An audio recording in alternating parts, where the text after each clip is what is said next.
some key moments from the stage tonight. Is there anyone on stage, and can I see hands, who is unwilling tonight to pledge your support to the eventual nominee of the Republican Party and pledge to not run an independent campaign against that person? Again, we're looking for you to raise your hand now. Raise your hand now if you won't make that pledge tonight. Mr. Trump. I cannot say. I have to respect the person that if it's not me, the person that wins. If I do win and I'm leading by quite a bit, that's what I want to do. I can totally make that pledge if I'm the nominee. I mean, This is what's wrong. He buys and sells politicians of all stripes. He's already, hey, look, he's already hedging his bet on the Clintons, okay? So if he doesn't run as a Republican, maybe he supports Clinton or maybe he runs as an independent. Okay. But I'd say that he's already hedging his bets because he's used to buying politicians. And Megan, that's a completely ridiculous answer. I want to collect more records from terrorists, but less records from other people. How are you supposed to know, Megan? Use the Fourth What are you supposed Amendment. to? How are you supposed Use to? the Fourth No, I'll tell you Amendment. how you Get a warrant. Let me tell you something. Get you a go judge to sign when a warrant. Senator. Go ahead, wait, Governor Christie, make your point. Listen, Senator, when you're sitting in a subcommittee just blowing hot air about this, you can say things like that. When you're responsible for protecting the lives of the American people, then what you need to do is to make sure that you use the system the way it's supposed to work. I don't trust President Obama with our records. I know you gave him a big hug, and if you want to give him a big hug again, go right ahead. And Go ahead, Governor.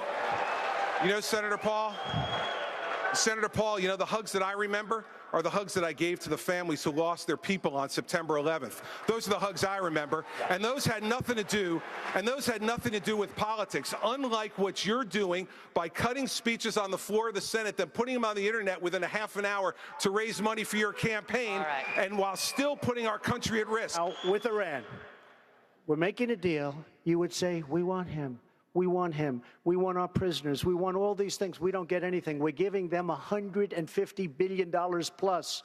They are going to be, I'll tell you what, if Iran was a stock, you folks should go out and buy it right now because you'll quadruple.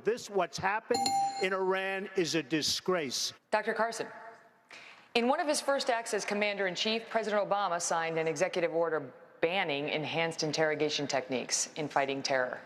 As president, would you bring back waterboarding? Well, thank you, Megan. I wasn't sure I was going to get to talk again. We have a lot for you. Don't worry. Mr. Trump, I'll give you 30 seconds. I'll give you 30 seconds to answer my question, which was, what evidence do you have, specific evidence, that the Mexican government is sending criminals across the border? 30 seconds. Border Patrol. I was at the border last week. Border Patrol people that I deal with, that I talk to, they say this is what's happening because our leaders are stupid, our politicians are stupid, and the Mexican government is much smarter, much sharper, much more cunning, and they send the bad ones over because they don't want to pay for them, they don't want to take care of them. Why should they when the stupid leaders of the United States will do it for them? And that's what's happening, whether you like it or not. I want to win. I want one of these people here, or the ones at 5 o'clock, to be the next president of the United States. We're not going to win by doing what Barack Obama and Hillary Clinton do each and every day, dividing the country, creating a grievance kind of environment. We're going to win when we unite people with a hopeful, optimistic message. Newsflash, the Republican Party's been fighting against a single-payer system for a decade. So I think you're on the wrong side of this if you're still arguing for a single-payer system. I don't think you heard me. You're having a hard time tonight. All right, most of the people on this stage I've given to, just so you understand. A lot of money. Not me. Not me. But you're welcome to give me a check, Donald, if you'd like. Many of them. Actually, to be clear, he supported Charlie Crist. Not Mike. Charlie, but I have. Donald, if you end your campaign, I hope you will give to me. Good. Okay. Sounds good. Sounds good to me, Governor.